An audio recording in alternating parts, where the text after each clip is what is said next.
Mpendwa mtazamaji, ni mimi mtumishi wa Mungu Cassian Lumato. Ijumaa ya leo ambayo Mungu ameifanya. Ninaamini kipindi kilichopita cha kwanza kimekuwa baraka kwako. Karibu usikilize kipindi cha pili, tunaendelea tulipoishia wiki iliyopita. Yosh DTTV, ufalme wa Mungu duniani. Kitabu cha Waebrania ile sura ya 12 ule mstari wa 2 anasema hivi: tukimtazama Yesu mwenye kuanzisha na mwenye kutimiza imani yetu, anasema ambaye kwa ajili ya furaha iliyowekwa mbele yake aliustahili msalaba na kuidharau aibu, naye ameketi mkono wa kuume wa kiti cha enzi cha Mungu. My point is, tukimtazama Yesu mwenye kuanzisha na mwenye kutimiza imani yetu. Hii imani yetu imeanzishwa na Yesu. Kwa kama Yesu alivyokuwa, ndivyo ambavyo na sisi tunapaswa kuwa. Manake tunavyosema wa Kristo, manake ni wafuasi wa Yesu. Sasa wafuasi, kufuasi ni nini? Ni kufuata. Ufuasi ni nini? Ufuasi ni kufuata. Unafuata nini? Manake unafuata tabia, unafuata mwenendo, unafuata namna ya utendaji kama ya yule ambaye unamfuata. Sisi tunamfuata nani? Wa Kristo, tunamfuata Yesu. Sasa angalia nini ambacho kilitokea kwa Yesu. Sura ya 4 mstari wa 15. Neno la Mungu linasema hivi: kwa kuwa hamna kuhani mkuu asiyeweza kuchukuliana nasi katika mambo yetu ya udhaifu, bali yeye alijaribiwa sawasawa na sisi katika mambo yote bila kufanya dhambi. Yesu alijaribiwa sawasawa na sisi katika mambo yote bila kufanya dhambi. Kwa hiyo kama ambavyo Yesu alijaribiwa na Mungu alimpa neema ya kushinda kupitia msaada wa Roho Mtakatifu, ndivyo ambavyo na sisi tunapookoka tunapokea Roho Mtakatifu ndani yetu. Lakini tunavyoendelea tunajazwa na Roho Mtakatifu. Tunapojazwa na Roho Mtakatifu, nini kinatokea? Maana yake tunapokea asili mpya. Kwa maana Biblia inasema enendeni kwa Roho. Anasema kamwe hamtazitimiza tamaa za mwili. Kumbe tukienenda kwa Roho. Sasa huwezi kuenenda kwa Roho kama hujajazwa na Roho. Na ndio maana ni muhimu, utarudi nyuma kwenye vipindi vyetu vya mwaka jana, kuna somo la Roho Mtakatifu nimelifundisha, na mwishoni nimeweka maombi ya kumpokea Roho Mtakatifu. Ninaamini kabisa somo hili litakuwa baraka sana kwako na litakusaidia sana kwenye maisha yako ya wokovu. Kwa hiyo ni muhimu sana, kama tunataka kuwa vyombo vya Mungu vyenye sifa na heshima, lazima tuishi maisha ya usafi, utauwa na utakatifu. Kwa nini? Sisi ni chumvi. Sisi ni chumvi. Kitabu cha Mathayo, hii ni Mathayo ile sura ya 5 kuanzia mstari wa 13. Neno la Mungu linasema hivi: ninyi ni chumvi ya dunia, lakini chumvi ikiwa imeharibika itiwe nini hata ikolee? Anasema haifai tena kabisa, ila kutupwa nje na kukanyagwa na watu. Ninyi ni nuru ya ulimwengu. Anasema mji hauwezi kusitirika ikiwa juu ya nini? Juu ya mlima. Anasema wala watu hawawashi taa na kuiweka chini ya pishi, bali juu ya kiango, nayo yawaangaza wote waliomo nyumbani. Mstari wa 16 anasema vivyo hivyo na nuru yenu na iangaze mbele za watu, anasema wapate kuyaona matendo yenu mema, wamtukuze Baba yenu aliye mbinguni. Kumbe tunavyoishi katika usafi na utakatifu, watu wanayaona matendo yetu mema. Watu wanapoyaona matendo yetu mema, utukufu na heshima kwa yale matendo yetu mema hauji kwetu. Utukufu na heshima kwa yale matendo yetu mema unaenda kwa Mungu. Ni kweli kabisa, hatuokolewi kwa matendo, tunaokolewa kwa neema kwa njia ya imani. Lakini baada ya kumpokea Yesu, tunategemea utu ule wa kale unaondoka, wenye uongo, wenye umbea, wenye unafiki, wenye mambo mabaya. Tunakuwa na utu mpya. Ule utu mpya ambao tunakuwa nao, ambao ni utu mpya, ambao ni utu ambao una Yesu Kristo, unaongozwa na Yesu Kristo. Unaondoka kutoka kuwa mtu ambaye unaishi tu maisha, unakuwa ni mtu ambaye unaongozwa na Yesu Kristo. Sasa moja ya kitu ambacho linatokea badiliko la kitabia. Ni muhimu sana ukafahamu, wokovu haupatikani kwa matendo. Wokovu unapatikana kwa neema, kwa njia ya imani. Ndio maana Biblia inasema mtu awaye yoyote asije akafanya nini? Akajisifu kwa sababu ya matendo yake. Lakini baada ya wokovu kuingia, automatically tabia matendo na mwenendo wa mtu yule unabadilika. Ule wokovu, matendo na tabia zinapobadilika, anayetukuzwa sio yeye, anatukuzwa Yesu. Anasema watu wapate kuyaona matendo yenu mema, wamtukuze nani? Kristo. Kwa hiyo Kristo anatukuzwa kupitia matendo yetu mema, japo sio matendo yanayotuokoa. Kwa hiyo tunaposema kwamba tuishi maisha ya utakatifu na usafi, hatujatoka kwenye maandiko, hatujatoka kwenye msingi kwamba tunaokolewa kwa sababu ya matendo mema. Hapana, tunaokolewa kwa neema, kwa njia ya imani, na mtu awaye yoyote asije akajisifu. Lakini ule wokovu unapoingia unaleta badiliko, na lile badiliko linapokuja linabadilisha matendo yetu. Linapobadilisha matendo yetu, watu wakitutazama hawaoni yale matendo ya utu wa kale, wanaona matendo yetu mapya ambayo ni ya kimungu. Wanapoona matendo yetu mapya ya kimungu, uwe na uhakika kwamba wale watu, kutokana na maandiko, sio kwamba wanatupa sisi sifa kwamba Cassian amebadilika, alikuwa 1 2 3 4, ila wanajua kabisa kwamba binadamu kikawaida kubadilika haiwezekani. Anahitaji neema. Neema iwaokoe wanadamu wote imefunuliwa, nayo yatufundisha sisi kukataa ubaya. Neema ndio inayotufundisha sisi kukataa ubaya, na ndio maana ni muhimu sana, kama unataka kuwa chombo cha heshima, hatua ya kwanza ni lazima uokoke. Ni lazima umwamini Yesu Kristo kama Bwana na Mwokozi wa maisha yako. Kuna mtu atakuwa ananisikiliza mahali hapa anajiuliza kuokoka ni nini?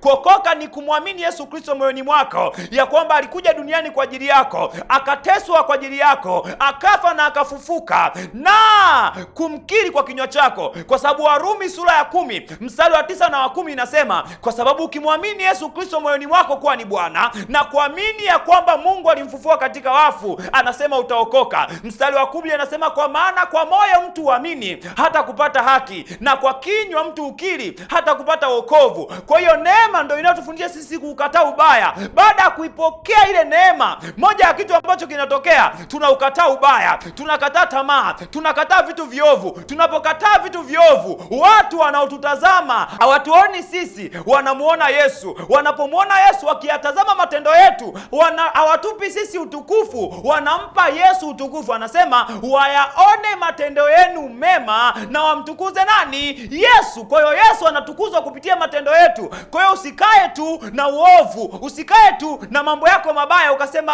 unajua sijaokolewa kwa sababu ya matendo mema. Hapana, neema inapokuja kwako, neema iwaokoe wanadamu wote imefunuliwa, nayo yatufundisha sisi kukataa ubaya. Neema inapokuja inatufundisha sisi kukataa ubaya.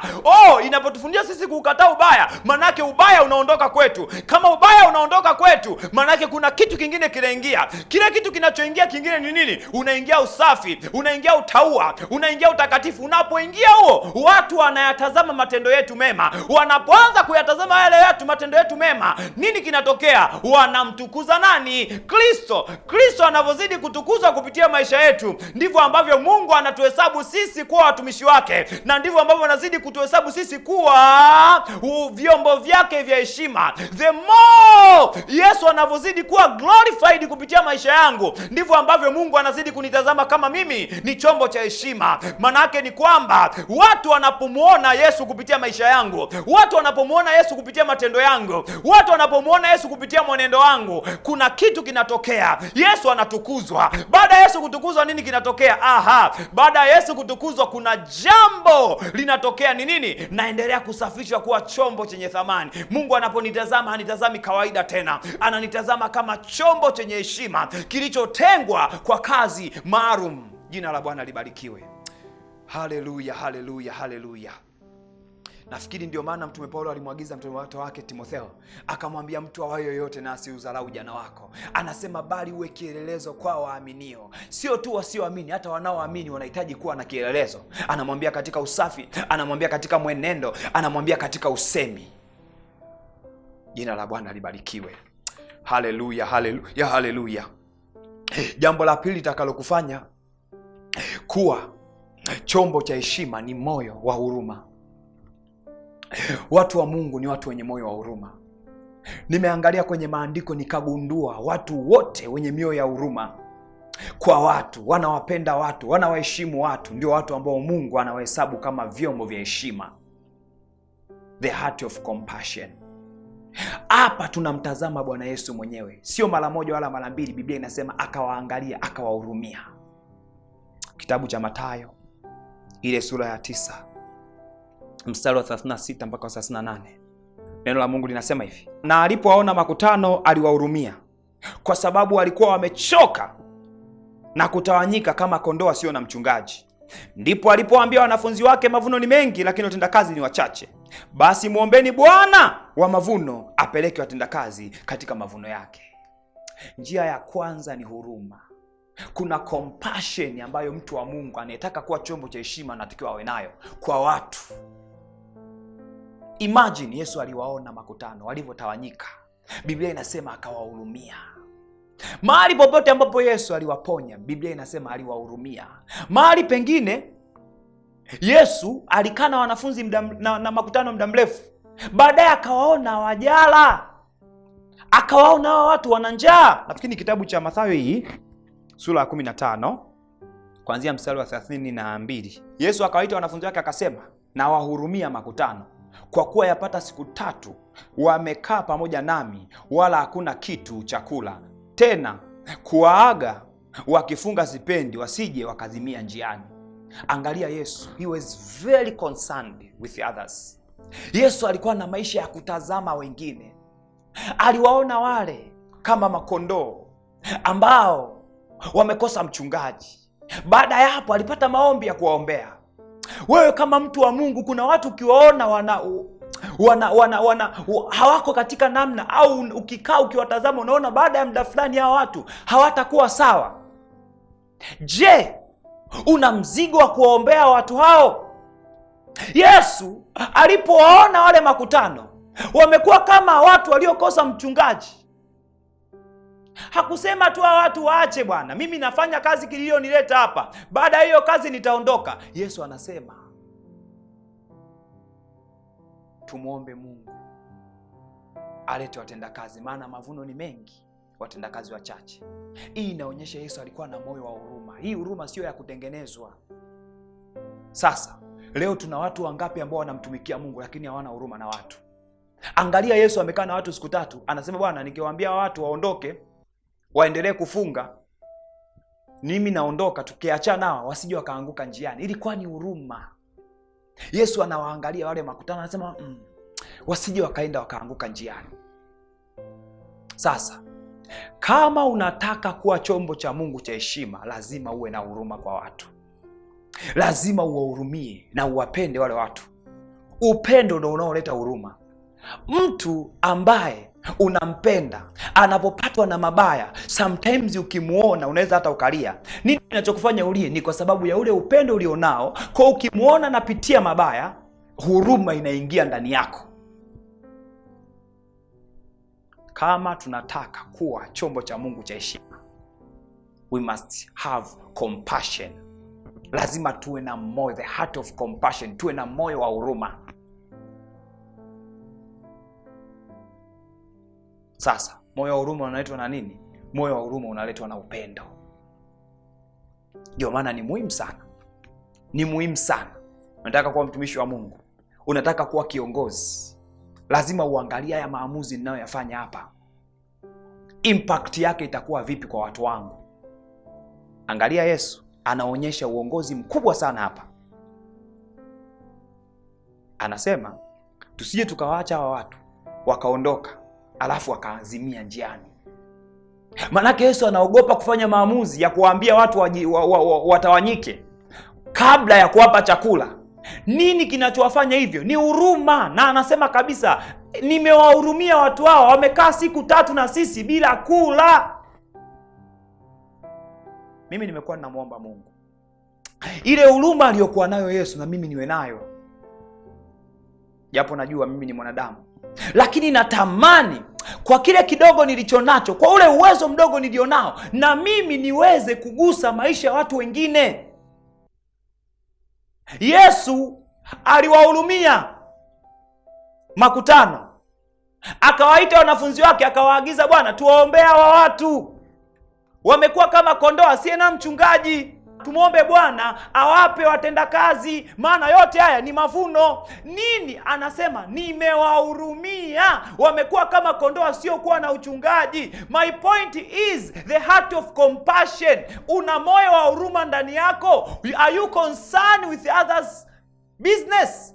Au wewe ni mtu ambaye you are very selfish? Wewe ni mtu ambaye ni binafsi, unajali mambo yako tu, unajali vitu vyako tu, unajali tu watu wako tu. No, je, unajali na kuangalia na mambo ya wengine? Tukitaka kuwa chombo cha heshima, Yesu ndio mfano wetu ulio hai wa kuwa chombo cha heshima, na Yesu amekuwa chombo chenye heshima sana, na ndio maana Biblia inasema Mungu amemketisha mkono wa kuume wa Mungu Baba. Kwa hiyo Yesu kama chombo cha heshima, lazima tujifunze kutoka kwa Yesu. Moja ya jambo la sisi kujifunza kwa Yesu, tunapaswa tujifunze moyo wa huruma, tuwahurumie watu. Mwenye nguo mbili na ampe moja mwenzake, ili yule mwenzake asibaki uchi yeye akiwa na nguo nyingi. Mwenye vitu vya kumsaidia mwenzake, aangalie namna ambavyo anaweza kumsaidia. Tukiwa watu wa namna hiyo, hapo tutakuwa vyombo vya Mungu vyenye heshima. Yesu aliishi hapa duniani akawa chombo cha Mungu chenye heshima. Moja ya tabia ya Yesu ilikuwa ni nini? Ni huruma. Yesu alikuwa na huruma. Yesu alikuwa na huruma, na nafikiri watu walimjua ya kwamba Yesu ana huruma. Ndio maana ule Bartholomayo siku moja, yule kipofu, aliposikia kwamba Yesu Kristo wa Nazareti anapita, siku moja akapiga kelele akasema, mwana wa Adamu, mwana wa Daudi unirehemu, mwana wa Daudi unirehemu, mwana wa Daudi unirehemu. Manake mwana wa Daudi nihurumie. Na Yesu aliposikia pale, alirudi nyuma akaenda kumponya. Je, watu waliokuzunguka wanatambua kwamba na wewe una moyo wa huruma? Ukiwa unapita mahali, wanaweza wakahitaji huruma kutoka kwako. Sio kwa sababu tuna vitu. Kuna wakati unahitaji tu kuwaombea wale watu unaowahurumia. Yesu alipowaona wale makutano, akawaonea huruma, akawaambia, Bwana, tumwombe Bwana wa mavuno ainue watendakazi, maana mavuno ni mengi, watendakazi ni wachache. Unahitaji kuwa mtu mwenye huruma ili uweze kufikia kiwango kile cha kuwa chombo cha Mungu chenye heshima. Lazima uwe kama Yesu. Unakuwaje kama Yesu? Unakuwa kama Yesu kupitia mwenendo na tabia ambazo Yesu alizifanya hapa duniani, kwa sababu Yesu ni Mungu in a flesh. Yesu ni Mungu katika mwili. Kwa hiyo kumbe, tukitaka kujua namna ya kufanya, tunamwangalia Yesu Kristo. Yesu alipowatazama wale watu wana njaa, akafikiria kwamba huyu mtu nisipomsaidia, nisipompa chakula, akienda mbele ataanguka, atazimia njiani. Je, kuna watu wangapi ambao tunaishi nao wana njaa na hatufikirii kuhusu wao? Tunaangalia sisi kula, na wengine tunalisha hata mifugo yetu, tunalisha paka, tunalisha mbwa chakula kizuri, wakati kuna watu ambao wanahitaji huruma. Na tukiwatazama kabisa, tunaona kabisa huyu mtu nikimwacha leo anaenda kuzimia. Are we concerned kama ambavyo Yesu alikuwa? Jesus was very concerned. Anasema hawa watu nikiwacha wanaenda kuzimia. Sio kwa sababu walikaa nao, kwa sababu Yesu hakuwaita, walikuja wenyewe. Na hata Yesu angeamua kuwatawanya leo, tungesoma hapa kungekuwa hakuna chochote. Sio kwamba tungesoma baadaye tungeanza kusema Bwana Yesu aliwatawanya nani. No! Lakini kwa sababu Yesu alikuwa na huruma, hakutaka hao watu watawanywe na wabaki wakiwa na njaa, kwa sababu aliamini kwa njaa walionayo, kuna baadhi ya watu hapa nikiwatazama naona wanaweza kuanguka. Sasa, je, wewe una moyo ambao unaweza ukahisi maumivu ya mtu mwingine?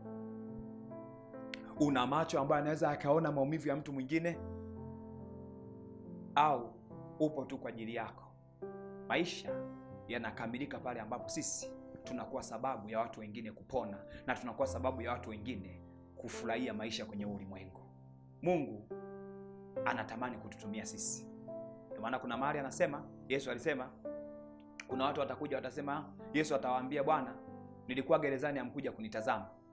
Afu anasema, watasema, Bwana, ni lini ulikuwa gerezani sisi hatukuja kutazama? Yesu anasema, mlipowatazama watu wale ulinitazama ni mimi. Anasema kuna watu watakuja, Mungu atawaambia, Bwana, nilikuwa mgonjwa hamkuja kuniona. Wale watu watapiga kio, watamwambia Yesu, ni lini uliumwa, ulilazwa hospitali gani? Yesu atawaambia, mlipowaona wale wagonjwa mliniona ni mimi. Kwa hiyo ndio maana Mtume Paulo kwenye kitabu cha Wakolosai sura ya 3 mstari 23 anasema, lolote mlifanyalo mfanye kama kwa Bwana wala si kwa mwanadamu. Manake nini? Tunatakiwa tuwe na moyo wa huruma, wa kuwahurumia wale watu ambao tunaishi nao, wanatuzunguka. watu ambao tunatembea nao, watu ambao tupo nao kwenye maisha ya kila siku. Jina la Bwana libarikiwe. Na hii kitu nimejifunza sio tu kwa Yesu. Hata Yusufu alikuwa ni mtu mwenye huruma. Yusufu mtoto wa mzee Yakobo. Ninaamini somo hili limekuwa baraka kwako.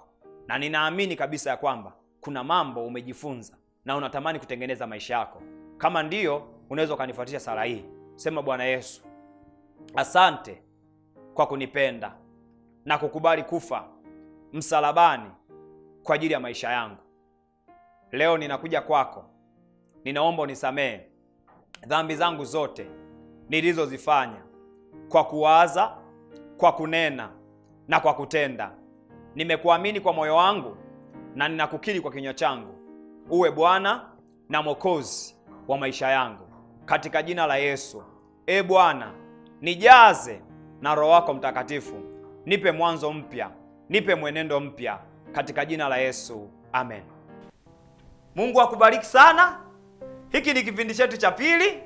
Tumefika mwisho, lakini tutakuwa na kipindi cha tatu wiki ijayo, siku ya Ijumaa, muda ule ule na wakati ule ule pale. Ninaamini kipindi cha kwanza na kipindi cha pili kimekuwa baraka kwako. Share, like, subscribe, wape na watu wengine wajifunze. Naamini kabisa kwamba kipindi hiki kimeacha alama nzuri kwenye maisha yako.